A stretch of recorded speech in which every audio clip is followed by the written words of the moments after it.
இந்த அம்பேத்கர் புத்தக வெளியீடு தொடர்பாக நடக்கிற இந்த அத்தனை விஷயங்களுமே ஒரு மிகப்பெரிய நாடகம். திமுகவை ஏமாற்றுவதற்கு திருமாவளவன் இயக்கத்தில் மேடை ஏற்றப்பட்ட ஒரு நாடகமாக தான் நான் பார்க்கிறேன். எல்லாத்துக்கும் மேலே இந்த புத்தக வெளியீட்டு விழாவில் விஜய் கலந்து கொண்டதற்கு என்ன காரணம்?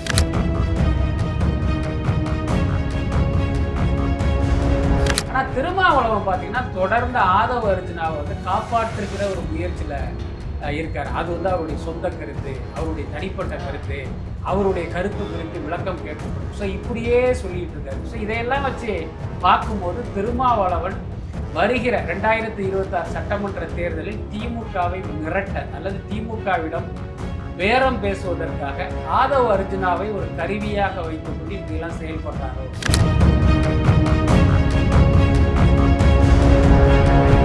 திருமாவளவன் தன்னை நம்பி வாக்களித்த மக்களையும் விடுதலை சிறுத்தைகள் கட்சியின் தொண்டர்களையும் தமிழ்நாட்டு மக்களையும் ஊடகங்களையும் ஏமாற்றுகிறார். விஜய் என்கிற ஒரு புதிதாக கட்சி தொடங்கிய ஒருவரோடு கூட மேடையில் உங்களால உட்கார முடியாத அளவுக்கு உங்களை எது தடுக்குது? இவர் ஏதோ பாஜகவுடைய எதிரி, திமுகவுடைய எதிரி, அதிமுகவுடைய நண்பர், அதிமுக மீண்டும் ஆட்சிக்கு வந்தால் அன்றைக்கு ஒரு அதிமுக விமர்சனம் பண்ண போறேன், இல்ல நான் திமுகவை தான் விமர்சனம் பண்ணுவேன் அப்படின்னா அந்த கட்சி எப்படி உங்களுக்கு இந்த புரிதல் இல்லாமல் திமுகவுடைய எதிரியாக விஜயை முன்னிறுத்துவதற்குல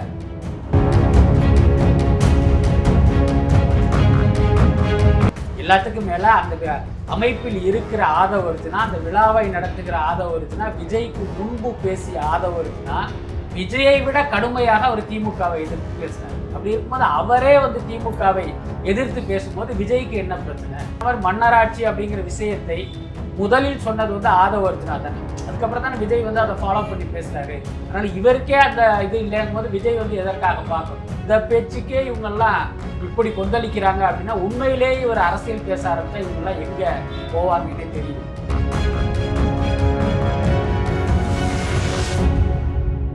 பிஹைண்ட் டாக்கீஸ் நேயர்களுக்கு வணக்கம். நான் உங்கள் கண்மணி. இன்றைய நிகழ்ச்சியில் நம்முடன் இணைந்திருப்பவர் வலைப்பேச்சு பிஸ்மி சார் அவர்கள். வணக்கம் சார். வணக்கம் சார். நேற்று நடந்த ஒரு விஷயம் நீங்களும் கேள்விப்பட்டிருப்பீங்கன்னு நினைக்கிறேன். அம்பேத்கர் அவர்களோட நினைவு நாள் அதுமாக புத்தக வெளியீட்டு விழா நடந்துச்சு. அது புத்தக வெளியீட்டு விழாவா இல்லை அரசியல் சார்ந்த ஒரு மீட்டிங்கானே தெரியல, அந்த அளவுக்கு தான் போயிருக்கு. ஸோ அதை பற்றி நீங்கள் என்ன நினைக்கிறீங்க? நீங்கள் சொல்கிற மாதிரி அது புத்தக வெளியீட்டு விழா என்ற பெயரில் நடந்த ஒரு அரசியல் விழாவாக தான் நம்ம பார்த்துக்கணும். இன்னொன்று இது ஒரு புது விஷயம்லாம் ஒன்றும் இல்லை. நீங்கள் தமிழ்நாடு அரசியலில் தொடர்ந்து கவனிச்சிங்கன்னா தெரியும். ஒரு கல்யாண வீட்டுக்கு ஒரு அரசியல் கட்சி தலைவர் போனார் அப்படின்னா மணமக்களை வாழ்த்துவதை விட்டுட்டு பார்த்தீங்கன்னா அவங்க அரசியல் தான் அங்கே பேசுவாங்க. இன்னும் சொல்ல போனால் அது ஒரு சம்பிரதாயத்துக்கு கூட மணமக்களுடைய பெயரை சொல்லி இவங்க நல்லா வாழணும் அப்படின்னு வாழ்த்துவதை மறந்து சமகால அரசியல் குறித்து பேசிக்கிட்டு இருப்பாங்க. கிட்டத்தட்ட இது எல்லா இடங்கள்லையுமே உள்ளது தான். ஸோ அந்த மாதிரி இந்த புத்தக வெளியீட்டு விழாவை மையமாக வைத்து இப்போ ஒரு அரசியல் மேடையாக அது மாறி இருக்கு. இதில் முக்கியமாக கவனிக்க வேண்டிய விஷயம் என்ன அப்படின்னா விஜய் பேசிய அரசியல். அதுதான் நேற்றிலிருந்து ஒரு பரபரப்பான செய்தியாக மாறிட்டு இருக்கு. ஒருவேளை திருமாவளவன் அந்த விழாவில் கலந்து கொண்டிருந்தால் இவர் இந்த அரசியல் பேசியிருப்பாரா அப்படின்னு ஒரு சந்தேகம் இருக்குது. என்னன்னா நேற்று கவனிச்சிங்கன்னா தெரியும், திருமாவளவன் ஒரு 5-6 பக்க அறிக்கை ஒன்று வெளியிட்டார். ஏன் இந்த நிகழ்ச்சியில் நான் கலந்துக்கல அப்படின்ட்டு ஒரு பெரிய நீண்ட அறிக்கை. அதில் என்ன சொல்கிறாரு அப்படின்னா, நான் கலந்து இவர் ஏதாவது அரசியல் பேசினா அது எனக்கு சிக்கலாயிடுமே அப்படின்னு இவர் தன்னுடைய ஐயத்தை தெரிவிக்கும் போது, இல்லை விஜய் அரசியல்லாம் பேச மாட்டார், நாங்கள் அவர்கிட்ட அதெல்லாம் சொல்லிட்டோம் அப்படிங்கிற மாதிரி ஒரு வார்த்தை அதில் இடம்பெற்றிருந்தது. அப்போ இவர் என்னன்னா அந்த நிகழ்ச்சியை தவிர்த்ததற்கு காரணம் அவர் அரசியல் பேசினா என்ன பண்ணுறது, எனக்கு தர்ம சங்கடம் வந்துருக்குங்கிறது தான் காரணம். ஆனால் அவர் அரசியல் பேச மாட்டேங்கிற உறுதிமொழியை விஜய் ஏற்கனவே கொடுத்துருக்காரு. அதையும் மீறி இவர் அந்த மேடைக்கு வரலை. ஸோ அதனால விஜய் அரசியல் பேசுகிற நிலைமைக்கு தள்ளப்பட்டார் அப்படின்னு தான் நான் நினைக்கிறேன். அம்பேத்கரோட நெறிகளை முக்கியமாக பேசுகிற ஒரு ஆளே திருமாவளவன் அவர்கள் தான். அவரோட கட்சியை சேர்ந்த ஆதவ அர்ஜுனா அவர்கள் பார்த்தீங்கன்னா விஜய் அவர்களுக்கு சப்போர்ட் பண்ணி பேசுகிற மாதிரியே அந்த கண்டென்ட் ஃபுல்லாகவே பேசியிருந்தாரு.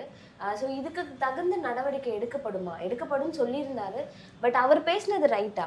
ஆனால் எனக்கு தெரிந்து இந்த அம்பேத்கர் புத்தக வெளியீடு தொடர்பாக நடக்கிற இந்த அத்தனை விஷயங்களுமே ஒரு மிகப்பெரிய நாடகம் அப்படின்னு நான் நினைக்கிறேன், ரொம்ப உறுதியாகவும் நம்புகிறேன். அதாவது வந்து திமுகவை ஏமாற்றுவதற்கு திருமாவளவன் இயக்கத்தில் மேடை ஏற்றப்பட்ட ஒரு நாடகமாக தான் நான் பார்க்குறேன்.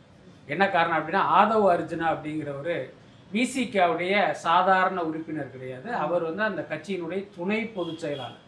ஏன்னா அப்போ அவர் பேசுகிற கருத்து என்பது கட்சியின் கருத்தாகத்தான் எடுத்துக்கொள்ளப்படும். இது வந்து ரொம்ப அடிப்படையான விஷயம்.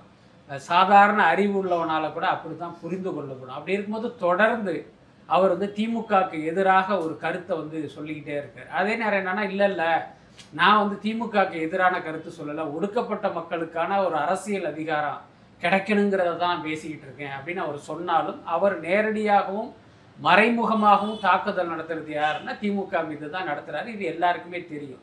ஆனால் திருமாவளவன் பார்த்தீங்கன்னா தொடர்ந்து ஆதவ அர்ஜுனாவை வந்து காப்பாற்றுகிற ஒரு முயற்சியில் இருக்கார். அது வந்து அவருடைய சொந்த கருத்து, அவருடைய தனிப்பட்ட கருத்து, அவருடைய கருத்து குறித்து விளக்கம் கேட்கப்படும். ஸோ இப்படியே சொல்லிகிட்டு இருக்காரு. ஸோ இதையெல்லாம் வச்சு பார்க்கும்போது திருமாவளவன் வருகிற 2026 சட்டமன்ற தேர்தலில் திமுகவை மிரட்ட அல்லது திமுகவிடம் பேரம் பேசுவதற்காக ஆதவ் அர்ஜுனாவை ஒரு கருவியாக வைத்துக்கொண்டு இப்படியெல்லாம் செயல்படுறாரோ அப்படின்னு எனக்கு தோணுது. இந்த புத்தக வெளியீட்டு விழாவை எடுத்துக்கிட்டா ஆதவ் அர்ஜுனாவுடைய ஏற்பாட்டில் நடந்தது தான் இந்த விழா. விகடன் பிரசுரம் விழா அப்படின்னு சொல்லப்பட்டாலும் உண்மையில் வந்து இது விகடன் பிரசுரத்தினுடைய விழாவே கிடையாது. அவர்களுடைய பேனரை அவங்க பயன்படுத்தினாங்க. என்ன காரணம் அப்படின்னா, இந்த புத்தகத்தினுடைய விலை வந்து ஒரு 1000 ரூபாய் அப்படின்னு வச்சுக்கிட்டா கூட ஒரு 2000 காப்பி அதிகபட்சமாக இவங்க அடித்தாங்க அப்படின்னா ஒரு 20 லட்ச ரூபா வரும். அந்த 20 லட்ச ரூபாயில் ஒரு புத்தகத்தினுடைய அடக்க விலை 500 ரூபா அப்படின்னு வச்சுக்கிட்டிங்கன்னா ஒரு 10 லட்ச ரூபா அதனுடைய காஸ்ட்டு. அந்த 2000 புத்தகத்தை இவர்கள் விற்று முடித்தால் இவர்களுக்கு கிடைக்கிற வருமானம்ங்கிறது 10 லட்சம் தான். ஆனால் நேற்று நடந்த விழா எத்தனை லட்சம் செலவு பண்ணப்பட்டதுங்கிறது உங்களுக்கு தெரியும். நானும் ஒரு பதிப்பாளர் என்ற அடிப்படையில் எனக்கு வந்து ஒரு புத்தகத்தினுடைய காஸ்ட் என்னங்கிறத என்னால் சொல்ல முடியும். ஸோ அப்படி இருக்கும்போது 10 லட்சம் உங்களுக்கு வருவாய் கொடுக்க போகிற இந்த புத்தகத்துக்கு கிட்டத்தட்ட பார்த்தீங்கன்னா ஒரு 10-20 லட்சம் செலவு பண்ணி இப்படி ஒரு விழாவை நடத்த வேண்டிய அவசியம் இல்லை. ஏன்னா அதுக்கடுத்து இந்த விழா யாருக்கு மைலேஜை கொடுக்க போகுது அப்படின்னா, அம்பேத்கருக்கோ விகடன் நிறுவனத்துக்கோ கிடையாது, விஜய்க்கு தான் கொடுக்க போகுது. ஸோ இப்போ இதெல்லாம் வச்சு இன்னொன்று பார்த்தீங்கன்னா, நமக்கு கிடைத்த தகவல் படி இந்த விழாவை நடத்தியதே ஆதவ் அர்ஜுனா தான். அவருடைய பணத்தை கொண்டு தான் இந்த விழாவை நடத்தியிருக்காங்க. அப்போ உங்கள் கட்சியை சேர்ந்த துணை பொதுச் செயலாளர் இப்படி ஒரு விழாவை நடத்துகிறாரு. அந்த விழாவில் நீங்களும் விஜயும் கலந்து கொள்வதாக இருந்தது.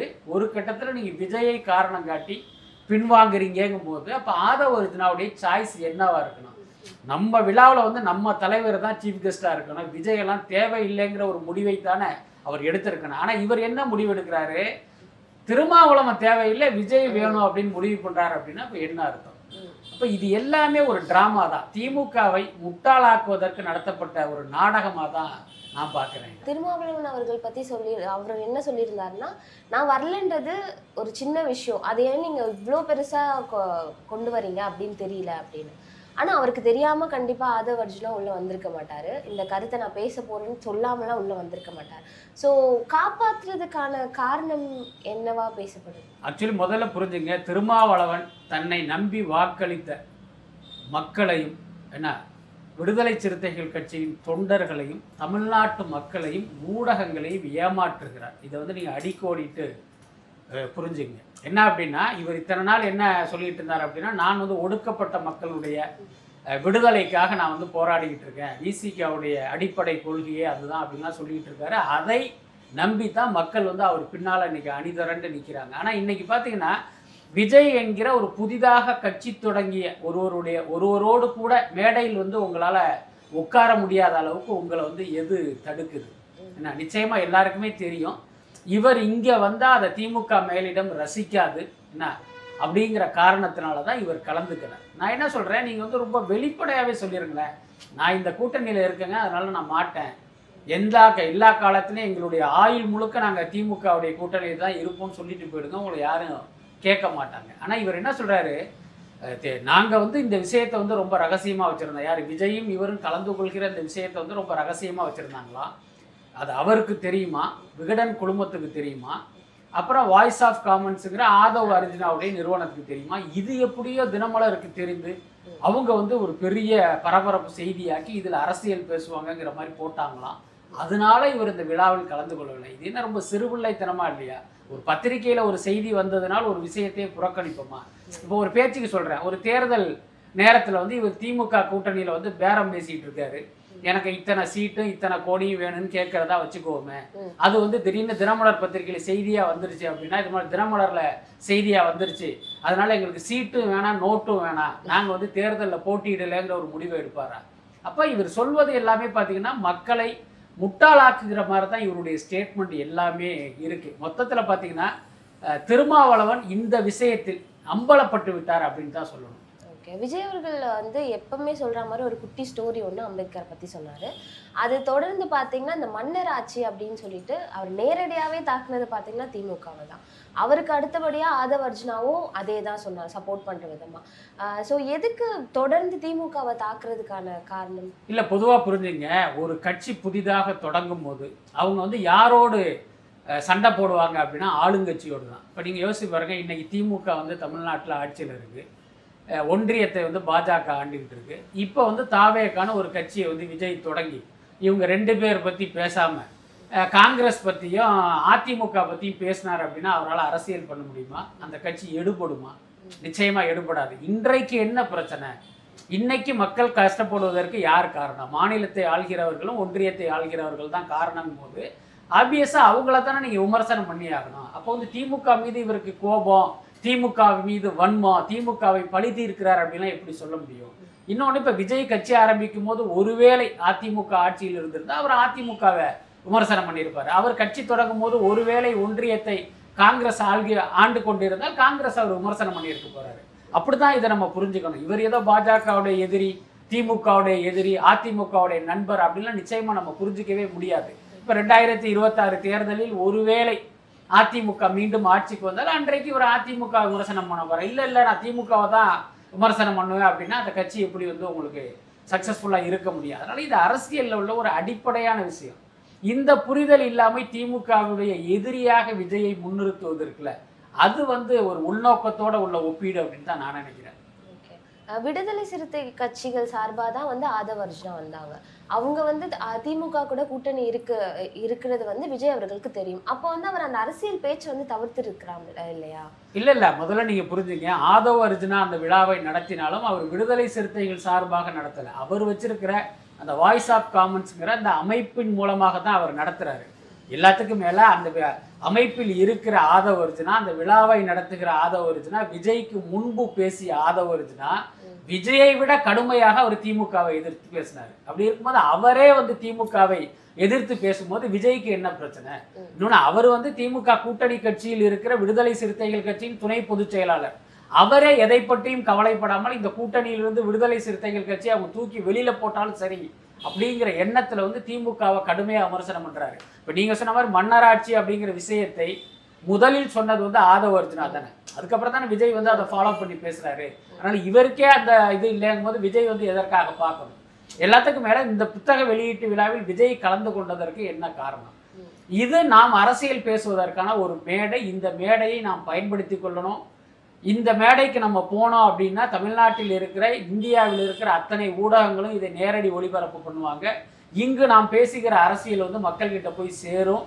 அதன் மூலமாக நமக்கு ஒரு மைலேஜ் கிடைக்கும். அதன் மூலமாக நமது கட்சிக்கு வந்து ஒரு வலிமை கூடுங்கிறதுனால தான் அவர் போறாரு. அப்போ அங்கே அரசியல் பேசித்தானே ஆகணும். அதனால அது வந்து நிச்சயமாக தவறு இல்லை அப்படின்னு தான் நான் நினைக்கிறேன். ரொம்ப வெளிப்படையாக சொல்லணும் அப்படின்னா விஜய் பேசியதெல்லாம் அரசியலே கிடையாது. ஏன்னா இன்னும் டீப்பாக அவர் பேசியிருக்கணும். இப்போ உதாரணத்துக்கு பாருங்க, அந்த தேர்தல் நியாயமாக நடக்கணும், பாதுகாப்போட நடக்கணும் அப்படின்னு ஒரு விஷயத்த எடுத்துட்டு என்ன சொல்றாரு, அதுக்காக இப்போ அப்படியெல்லாம் நடக்கலைன்னு நான் சொல்லலை அப்படின்றாரு. இந்தியாவில் கேவலப்பட்டு போன விஷயம் பார்த்தீங்கன்னா இந்த தேர்தல் தான். இப்போது நடந்த தேர்தலில் கூட அங்கே இவிஎம் மிஷினை வச்சுட்டு எப்படியெல்லாம் மோசடி பண்ணாங்க, மோசடியாக வெற்றி பெற்றார்கள் அப்படிங்கிறது உலகத்துக்கே தெரியும். ஆனால் அதை கூட விஜயால் வந்து தைரியமாக பேச முடியல. அப்படி நடக்குதுன்னு நான் சொல்லலை, இந்த மாதிரி நடந்தால் நல்லா இருக்கும் அப்படிங்கிற மாதிரியான ஒரு பூசி மெழுகி மழுப்பி வந்து அவர் பேசினார். அதனால இந்த பேச்சுக்கே இவங்கெல்லாம் இப்படி கொந்தளிக்கிறாங்க அப்படின்னா உண்மையிலேயே ஒரு அரசியல் பேச ஆரம்பிச்சா இவங்கெல்லாம் எங்க போவாங்கன்னே தெரியல. இந்த ஈவெண்ட் பத்தி பார்த்தீங்கன்னா தமிழிசை அவர்கள் பார்த்தீங்கன்னா திருமாவளவன் ஒரு பெரிய சான்ஸ், ஒரு பெரிய வாய்ப்பை வந்து அவர் தவற விட்டாரு அப்படின்னு சொல்லியிருந்தாங்க. அந்த கருத்தை பற்றி நீங்க என்ன நினைக்கிறீங்க? இல்லை, உண்மைதானே. இவர் விஜயோடு அமர்ந்திருந்தால் இப்போ திருமாவளவனுக்கு வந்து ஒரு மைலேஜ் கிடைச்சிருக்கும், அதில் எந்த மாற்றமும் இல்லை. என்னன்னா இப்போ வந்து கட்சியாக பார்த்தீங்கன்னா அது விடுதலை சிறுத்தைகள் கட்சி ஒரு சீனியரான ஒரு கட்சி தான்.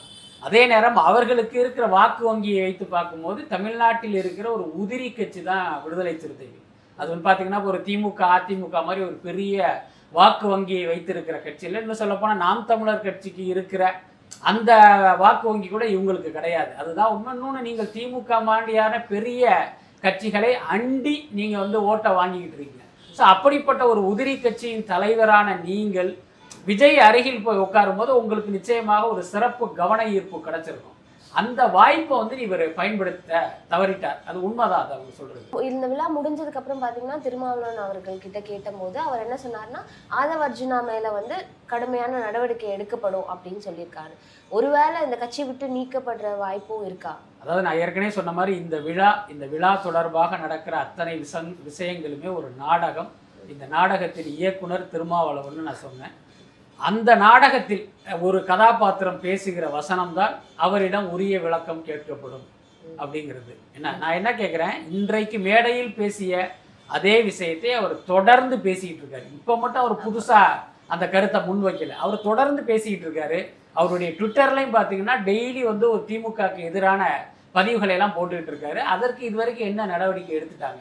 எல்லாத்துக்கும் மேலே நேற்று பார்த்தீங்கன்னா ஒரு தொலைக்காட்சி விவாத நிகழ்ச்சியில் அந்த கட்சியினுடைய எம்எல்ஏ ஆளூர் ஷானவாஸ் பார்த்தீங்கன்னா ஆதவ அர்ஜுனா விஜயுடைய கைப்பாவையாவ மாறிட்டாரு, அவர் மீது நடவடிக்கை எடுக்கணும் அப்படின்லாம் வந்து பயங்கரமாக கொந்தளிச்சாரு. எனக்கு தெரிஞ்ச ஆளூர் ஷானவாஸ் மீது வேண்டாம் நடவடிக்கை எடுப்பாரே தவிர ஆதவ அர்ஜுனா மீது நடவடிக்கை எடுக்க மாட்டார் திருமாவளவன். என்ன காரணம்னா இவர் வந்து வெறுமனே கட்சியின் தொண்டர், கட்சியினுடைய துணை பொதுச் செயலாளர் மட்டும் கிடையாது, விசிகாவின் புரவலரே ஆதவ அர்ஜுனா தான். ஆதவ அர்ஜுனா யாருங்கிறது உங்க எல்லாருக்கும் தெரியும்.